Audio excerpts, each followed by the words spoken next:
Bu yerdagi otellarni qayerdan bilasiz? Urushdan keyin bu yerda 1 yil yashaganman, dedi Klerfe. Ertaga ertalab sizga bu haqida gapirib beraman. U mashinasini kichik mehmonxona oldida to'xtatib, jomadonlarni tushirdi. Bu otel egasining katta kutubxonasi bor. Uni olim desa ham bo'ladi. Tog'dagi otelda esa Sezan, Utrillo va Toulouse-Lautrec'ning kartinalari osilgan. Bu yerning odamlari shunaqa. Istasangiz hoziroq ovqatlangani boramiz. Qayerga? Brissagoga, Italiya chegarasida. Bu yerdan 10 daqiqalik yo'l. Restoran Giardino deb ataladi. Lilian atrofga alangladi. Bu yerda glitsiniya gullarkan. Klerfe mashinasini baland tosh zina oldiga qo'ydi. Ular kichik restoranchaga ko'tarilishdi. U vino, go'sht, qisqichbaqa, guruch va pishloq buyurdi. Siz bu yerda yashaganmisiz? So'radi Lilian. Ha, salkam 1 yil. Urushdan keyin. Bir necha kun qolaman deb o'ylagandim. Uzoq qolib ketdim. Bu men uchun muolaja edi. Darddan forig' bo'lishim kerak edi. Men hech ish qilmasdan, quyoshda toblanib yotgancha davolanganman. Soatlab osmonga, ko'lga boqib, ko'zlarim bitta nuqtaga tikilishni bas qilmaguncha hammasini unutishga harakat qilganman. Lilian yengil italyan vinosidan ichdi. Nazarida butun olam dam olayotgandek edi. Bu yerda juda mazali taom tayyorlasharkan, yoki men adashyapmanmi? Yo'q, haqsiz. Egasi har qanday katta otelda shef oshpaz bo'lishga arziydi. U stakanni stolga qo'ydi. Men baxtliman, Klerfe, dedi u.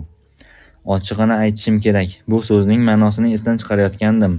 Sizni tushunaman. Lilian o'z xonasining derazasi yonida turardi. Deraza ortidan ko'l ko'rinardi. Tun, shamol, bahor shamoli daraxtlar va daryo sathlariga urilib shovqin solardi. Klerfe xonaga kirib qizni quchdi. Qo'rqmaysanmi? Nimadan? Men boshqa narsadan. Poyga payti 200 kilometr tezlikda ketayotganimda old g'ildiragimning pokrishkasi yorilib ketishidan qo'rqaman. Shu damda Lilian Klerfe bilan bir-birlariga juda o'xshash ekanliklarini angladi. Ikkalasi ham toliga kulmagan odamlar edi. Klerfening kelajagi navbatdagi poygagacha, Lilianniki esa keyingi qon yo'talgacha yaslanib yotardi. Bu haqda bitta hikoya bor. Parijga bir asirni qatl etish uchun olib kelishadi. Sovuq bo'lgani uchun yo'l cho'zilib ketadi. Yo'lda askarlar isinib olish uchun vino ichishga to'xtashadi. Ular rahm qilib o'limga hukm qilingan asirga ham ichishkilik berishadi. U butilkani qo'liga oladi va askarlarga tikilib shunday deydi: Umid qilamanki, hech biringizning yuqumli kasalingiz yo'q. Shundan keyingina vinodan ichadi. Yarim soatdan keyin boshidan judo bo'ladi. Bu voqeani 10 yoshligimda buvim aytib bergandilar. Buvim har kuni bitta butilka vino ichardi. Uni yosh o'lib ketadi deb bashorat qilishgan. Lekin u hamon tirik. Bashoratchilari esa allaqachon o'lib ketishdi. Bardan shampan vinosi olib chiqqandim. Aytishlaricha u bahorda odatdagidan qattiqroq ko'pirar ekan. Shampan vinosi tabiat uyg'onayotganini his qilarmish. Klerfe butilkani tokchaga qo'ydi, lekin keyin u yerdan yana oldi. Bu yerga qo'yish mumkin emas. Oy nuri shampan vinosi iforini o'ldiradi. Buni ham buvimdan bilib olganman. U eshik tomonga yurdi. Klerfe, chaqirdi Lilian. U o'girildi. Men u yerdan yolg'iz qolish uchun ketmaganman, dedi. Ularning qarshisida Parij shahriga tutashgan kulrangsimon, xunuk, yomg'irga o'rangan hududlar yaslanib yotardi. Lekin yo'l yurganlari sayin shahar ularni o'ziga shaydo qilardi. Xuddi Uitrillo va Pissarroning kartinalarida tasvirlangandek chorraha va ko'chalar yilt etib o'tar. Kulrang ko'rinish kumush rangga aylanib borardi. To'satdan daryoga duch kelishdi. Undagi ko'prik, yuk kemalari va kurtak ocha boshlagan daraxtlar, qatorlashgan kitob do'konchalari va Senaning o'ng qirg'og'idagi tosh binolar ko'zga tashlandi. Shu yerdan Mariya Antuanettani olib ketishgan, dedi Klerfe. Boshidan judo qilish uchun. Shu joy ro'parasidagi restoranda mazali taomlar tayyorlashadi. Nazarimda bu yerda ochlik bilan tarix bir-biriga bog'liq shekilli. Qayerda to'xtashimizni xohlaysan? Ana u yerda, dedi Lilian narigi qirg'oqdagi ayvoni yorug' kichik otelga ishora qilib. Bu otelni bilasanmi? Qayerdan ham bilardim. Shu yerda yashagansan-ku. Bu yerda yashagan paytimiz biz sabzavot do'koni yerto'lasida yashiringanmiz. Balki 16-okrug taraflarda yoki amakiningda qolganing yaxshidir. Amakim shunday ziqnaki, o'zi ham bir xonali uyda yashayotgan bo'lsa kerak. Otelga borib, bo'sh xonasi bor yo'qligini so'raylik. Parijning qayerida yashaysan? Ris otelida. O'zim ham shunaqa bo'lsa kerak deb o'ylagandim, dedi Lilian. Boshqa joyda yashashga ham pulim yetadi. Ular Sen-Mishel bulvari ko'prigi va Grand Augustin qirg'oqlaridan o'tib Bisson oteli yonida to'xtashdi. Ular mashinadan tushishi bilan otel eshigida jomadon ko'targan xizmatchilar paydo bo'lishdi. Kimdir ketyapti shekilli, menga ham xona bo'shadi. Rostdan ham shu otelda qolmoqchimisan? Birinchi bo'lib shu otelga ko'zing tushgani uchunmi? Lilian bosh silkidi. Ha, umuman olganda hech kimning maslahatiga quloq solmay shunchaki yashamoqchiman. Bo'sh xona topildi. Ularning baxtiga u 2-qavatda edi. Otelda lift yo'q ekan.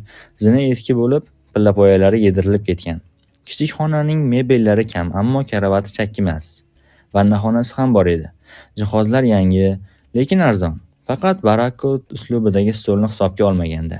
Bu stol xonada xuddi xizmatkorlar orasidagi shahzodaga o'xshab ko'rinardi. Xona gul qog'ozlari eski, elektr chirog'i ham xiragina edi. Lekin derazadan daryo jilvalanib ko'rinar, qirg'oqda Parij muqaddas ona cherkovi qo'ng'iroqxonasi ko'zga tashlanardi. Istagan paytingda bu yerdan ketishing mumkin, dedi Klerfe. Qayerga? Sening yoningga riskami? Mening yonimga emas, shunchaki riskga, javob berdi Klerfe. Urush payti u yerda boshqa familiya bilan soqol qo'yib olib, eng arzon xonalarida yarim yilcha yashaganman. Otelning ikkinchi yarmida oynalari Vandom maydoniga qaragan xonalarda yuqori martabali millatchilar yashashardi. Juda tahlikali damlar edi. Xizmatchi jomadonlarni olib kirdi. Kechqurun seni olib ketgani kelaymi? Birga ovqatlanamizmi? So'radi Klerfe keta turib. Shunaqa ham ahmoqona savol bo'ladimi? Albatta kel, dedi Lilian. Yaxshi, soat 9 bo'ladimi? Bo'ladi. Qiz uning ortidan qarab qoldi. Parijga yo'lga chiqqanlaridan buyon u biror marta Askonda kechgan tun haqida og'iz ochmadi. Fransuz tili juda qulay, o'yladi u. Sendan sizga o'tish yoki aksincha gapirish juda o'ng'ay. Xuddi so'z o'yinidek. Giuseppe motorining qattiq tovushini eshitib deraza yoniga yaqinlashdi. Mishel bulvarida yashil chiroq yondi. Xuddi toza itlar galasidek mashinalar oqimi Giuseppening ortidan quvishardi. Lilian buncha ko'p mashinani oldin qachon ko'rganini eslay olmadi. Urush payti mashinalar kam edi. U chuqur xo'rsindi. Men hali bunday derazalardan ko'p qarayman, o'yladi u. Ular hayotga qaragan derazalar bo'ladi. Lilian jomadonlarni bo'shatdi. U o'zi bilan juda kam narsa olgandi. Puli ham kam edi.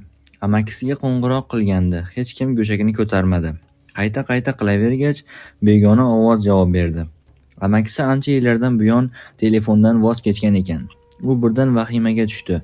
Nahotki vafot etgan bo'lsa, o'yladi u. Taajjub har doim uning xayoliga birinchi bo'lib shu fikr keladi. Balki ko'chib ketgandir. U manzillar kitobini so'radi. Otelda faqat eski kitob mavjud edi. Urushning birinchi yillarida chop etilgani, yangisi ularda yo'q ekan. Parijda hamon ko'mir kam edi. Kechga yaqin xona sovib ketdi va qiz paltosini egniga tashladi. Derazadan xonaga loyga belangan g'ira-shira qorong'ulik sudralib kirdi. Lilian bu manzara tushkunlikka solishini yaxshi bilardi. Biroq isinish uchun vanna qabul qilib, o'rniga kirdi. Yo'lga chiqqandan buyon birinchi marta yolg'iz qoldi. Puli nari borsa bir haftaga yetadi. Qorong'i tushishi bilan qo'rquv chulg'ab olib, yolg'izlik hissini kuchaytirdi. Amakisini endi qayerdan topadi? Balki bir necha haftaga ketgandir. Balki baxtsiz hodisa ro'y bergandir. Balki Klerfe ham bu katta shaharda izsiz yo'qolar. Birorta otelga joylashsa-yu, boshqa u haqida eshitmasa ham, ko'rmasa ham keyin nima qiladi? Lilian titrab ketdi. Haqiqiy hayot sovuq va yolg'izlik bilan to'qnash kelgan Lilianning barcha romantik orzularini kulga aylantirdi. Shu damda sanatoriyning issiq xonasida markaziy isitish tizimi quvurlari sekin guvillab ishlab turibdi. Eshik taqilladi. Yo'lakda ikkita o'ram tutgan xat tashuvchi turardi. Uning qo'lida gul bor edi. Ularni faqat Klerfe yuborgan bo'lishi mumkin. G'ira-shira qorong'ulikda u xat tashuvchiga yaxshigina choy-chaqa berdi. Ikkinchi o'ramdagisi jun adyol edi. Bu senga kerak bo'ladi, deb yozgandi Klerfe. Parijda hali ko'mir kam. Lilian adyol o'ramini ochdi. Uning orasida ikkita lampochka turardi. Fransiyadagi otel egalari elektr energiyasini tejashadi. Maslahatim, xonangdagi lampochkalarni bularga almashtir. Ko'rasan, hayot ko'zingga yorug'roq ko'rinadi. Qiz Klerfening maslahatiga amal qildi. Endi hech bo'lmasa o'qish uchun sharoit bor. Xat tashuvchi gazeta ham olib kelgandi. U gazetalarni ko'zdan kechirdi-da, ko'p o'tmay chetga tashladi. Xabarlar ichida unga taalluqli gaplar yo'q. Uning vaqti kam edi. Baribir keyingi yil kim prezident bo'lishi va qaysi partiyaning qo'li baland kelishini ko'rmaydi. Bu narsalar uni qiziqtirmasdi. Uni faqat bir narsa, o'z shaxsiy hayoti qiziqtirardi. Lilian kiyindi. Amakisining oldingi manzili unda saqlanib qolgandi. Yarim yil ilgari amakisi o'sha manzildan maktub yuborgandi. O'sha yerga borib surishtirish kerak. Amakisi hamon o'sha yerda yashar, faqat telefon tutmayotgandi. Pullaringmi? So'radi amakisi. O'zing bilasan, har oy Shveysariyaga senga pul jo'natib turardim. Jo'natmalarga ruxsat olish juda qiyin. Xuddi shunday, Fransiyada ham har oy pul berib turishim mumkin. Qaysi manzilga yuborib turay? Men har oy olmoqchi emasman. Hammasini birdaniga olmoqchiman. Nega? O'zimga kiyim-kechak xarid qilmoqchiman. Qariya unga anqayib qoldi. Xuddi otangga o'xshaysan. Agar Otam allaqachon dunyodan o'tgan, Gaston amaki. Gaston o'zining keksalik sabab burishgan qo'llariga tikildi. Puling ko'p emas. Bu yerda nima qilmoqchisan? Qani endi menda Shveysariyada yashash imkoni bo'lsa, bu axir baxt-ku. Men Shveysariyada emas, kasalxonada yashadim.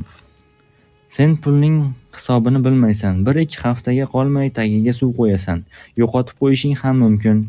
Ehtimol, dedi Lilian. Amakisi unga qo'rqa-pisa qarab oldi.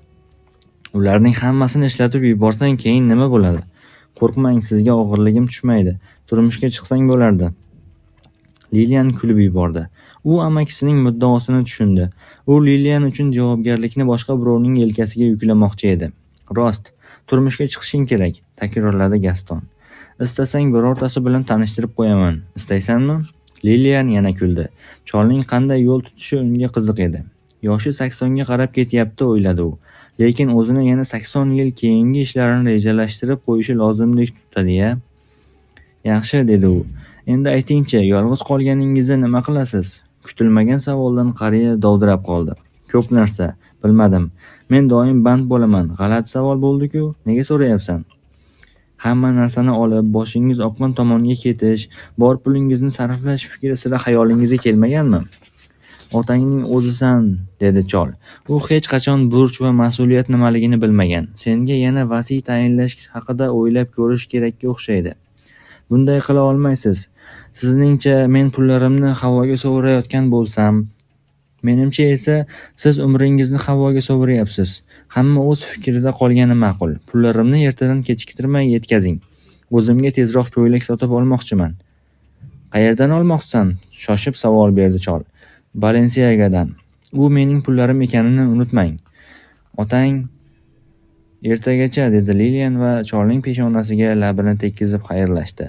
Quloq sol, Lilian, nodonlik qilma. Kiyimlaring shundoq ham yaxshi. Bu olifta chevarlarning liboslari juda katta pul turadi.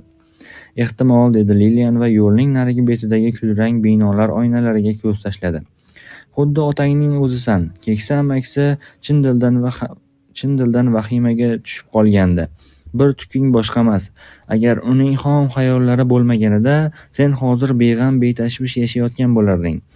Gaston amaki, aytishlaricha bizning davrimizda puldan qutulishning ikkita yo'li bor ekan. Biri pulni yig'ib, keyin inflyatsiya payti hammasidan ayrilish, ikkinchisi uni o'zingga sarflash. Qaysi biri ma'qul? O'zingiz qanday kun ko'ryapsiz? Gaston qo'l siltadi. Ko'rib turibsan, hozir hech kimga osonmas. Men bir faqir odamman.